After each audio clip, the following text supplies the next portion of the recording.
Theory questions മാത്രം എഴുതിയിട്ട് 20 mark വാങ്ങിയാലോ? Welcome to Eduboard. ലിബാൻ സാറിൻ്റെ കൂടെ. നമ്മുടെ ഫൈനൽ എക്സാമിൻ്റെ 60 മാർക്കിൽ 20 മാർക്കിലധികം നമുക്ക് തിയറിറ്റിക്കൽ ക്വസ്റ്റ്യൻസ് മാത്രം ചോദിക്കും. അത് മാത്രം അറ്റൻഡ് ചെയ്ത് നമുക്ക് എന്ത് ചെയ്യാം? ആ മാർക്ക് കരസ്ഥമാക്കാം. സോ ഏതെല്ലാം തിയറി ക്വസ്റ്റ്യൻസ് ആണ് ഈ വർഷത്തെ ഫൈനൽ എക്സാമിൽ ചോദിക്കാമെന്ന് ആര് ചോദിച്ചാലും പറഞ്ഞോ, ലിബാൻ സാർ ഒരു വീഡിയോ ചെയ്തിട്ടുണ്ട്, അത് കണ്ടാൽ മതി.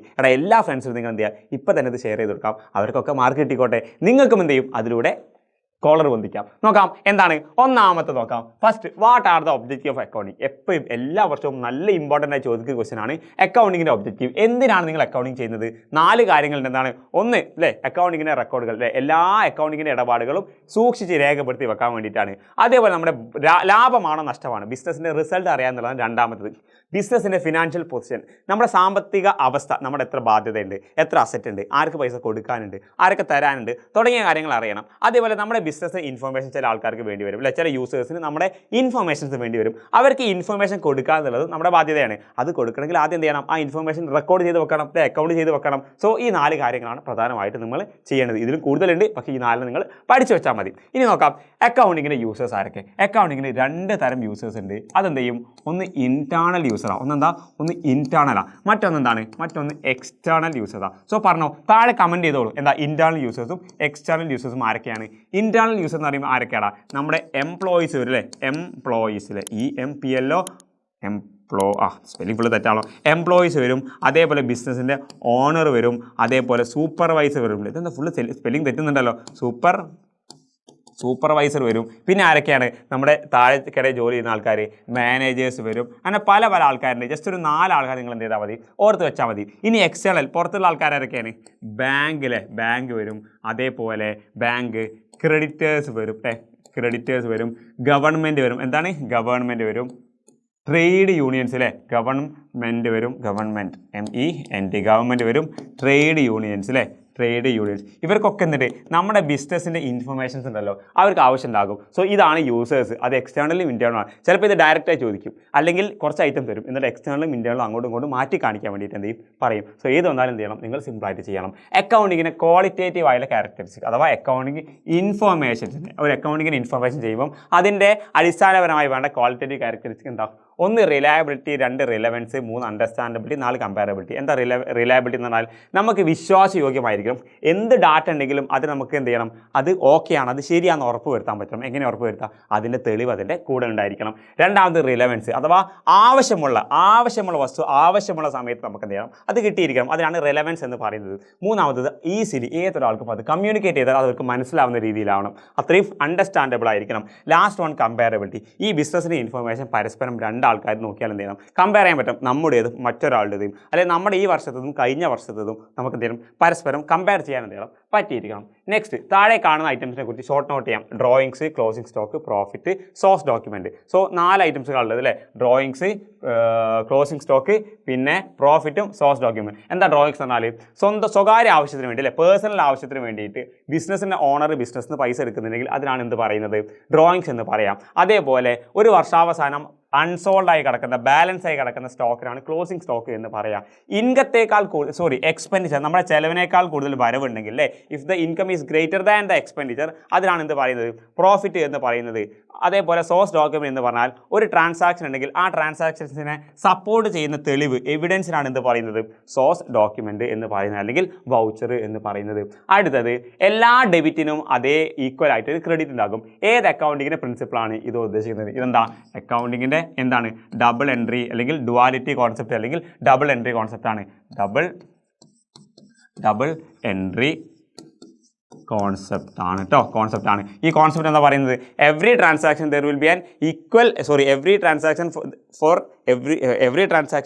ഈക്വൽ ആയിട്ട് ഡെബിറ്റും ഈക്വൽ ആയിട്ട് ക്രെഡിറ്റും ഉണ്ടാകും കേട്ടോ. So asset is equal to liabilities plus capital എന്നാണ്,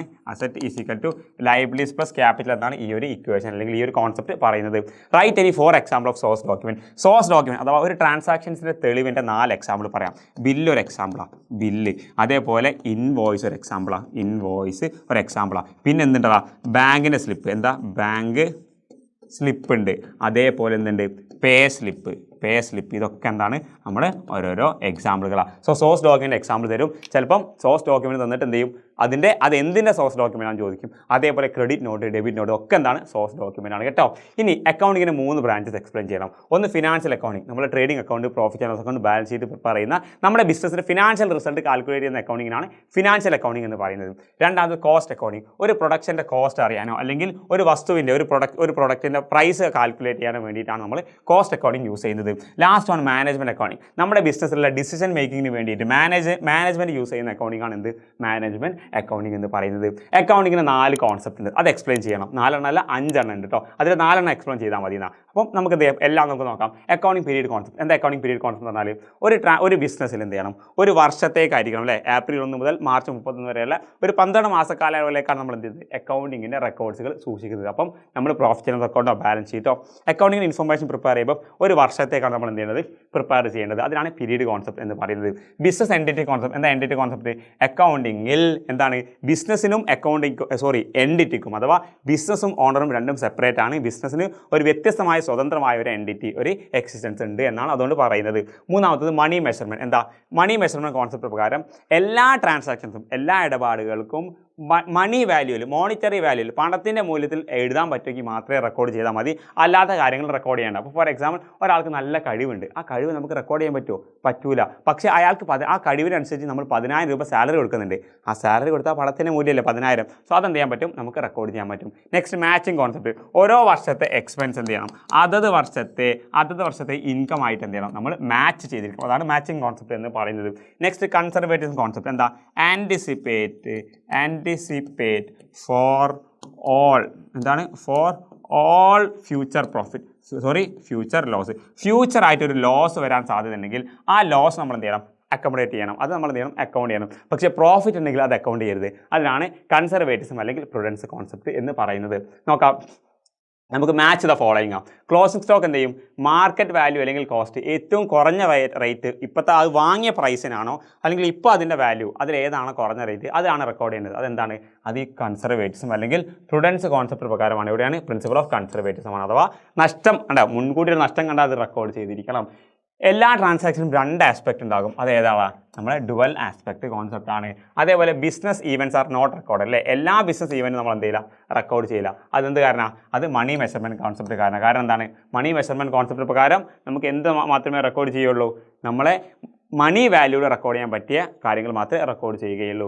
accounting information should be free from bias. അതായത് ഒരാളുടെ സ്വകാര്യ താല്പര്യങ്ങൾക്കനുസരിച്ച് അയാളുടെ ഒരു സ്വകാര്യ ബയാസിനനുസരിച്ച് എന്ത് ചെയ്ത് ഒരു അക്കൗണ്ടിങ് ഇൻഫർമേഷൻസ് മാറ്റം വരുത്തരുത്, അല്ലെങ്കിൽ അതിൽ നിന്ന് ഫ്രീ ആയിരിക്കും നമ്മുടെ അക്കൗണ്ടിങ് ഇൻഫർമേഷൻ. അതെന്താ, ഒബ്ജക്റ്റിവിറ്റി കോൺസെപ്റ്റാണ്. ഒബ്ജക്റ്റിവിറ്റി കോൺസെപ്റ്റിന് ഇടയ്ക്ക് 1 മാർക്കിന്, അതായത് ഇടയ്ക്ക് വന്നു പോകുന്നൊരു ക്വസ്റ്റനാണ് ഒബ്ജക്റ്റിവിറ്റി കോൺസെപ്റ്റ്. കാരണം ആരധികം പഠിക്കില്ല ഒബ്ജക്റ്റിവിറ്റി. പക്ഷേ ഇടയ്ക്ക് മീൻസ് എല്ലാ വർഷവും അല്ല, 2 വർഷം 2-3 വർഷം കൂടുമ്പോൾ ഇടയ്ക്കിടയ്ക്ക് ഈ ഒരു ക്വസ്റ്റൻ ചോദിക്കാറുണ്ട് കേട്ടോ. ഇനി ജേണലിലെയും ലെഡ്ജറിലെയും വ്യത്യാസം, ഇത് മിക്ക ക്വസ്റ്റനിലും കാണാറുള്ളതാണ്. ജേണൽ എന്ന് പറഞ്ഞാൽ ഒറിജിനൽ എൻട്രി ആണ്, ലെഡ്ജർ എന്ന് പറഞ്ഞാൽ ഫൈനൽ എൻട്രി അല്ലെങ്കിൽ സെക്കൻഡറി എൻട്രിയാണ്. എല്ലാ ട്രാൻസാക്ഷനും ഫസ്റ്റ് ജേണലിലാണ് റെക്കോർഡ് ചെയ്യാം, പിന്നെ ജേണലിലത്തെ ട്രാൻസാക്ഷൻ മാറ്റി ലെഡ്ജറിലേക്ക് പോസ്റ്റ് ചെയ്യുകയാണ് ചെയ്യുന്നത്. ജേണലിൽ ക്രൊണോളജിക്കൽ ഓർഡറിലാണ്, ഡേറ്റ് വൈസ് 1, 2, 3 അങ്ങനെ ഒരു വൈസ്, അഥവാ ആദ്യം നടക്കുന്നതാണ് ആദ്യം റെക്കോർഡ് ചെയ്യുക. പക്ഷേ ലെഡ്ജറിൽ അങ്ങനെയല്ല, അതിനൊരു ലോജിക് ഉണ്ട്, ഒരു അനലിറ്റിക്കൽ ഓർഡറാണ് റെക്കോർഡ് ചെയ്യുന്നത്.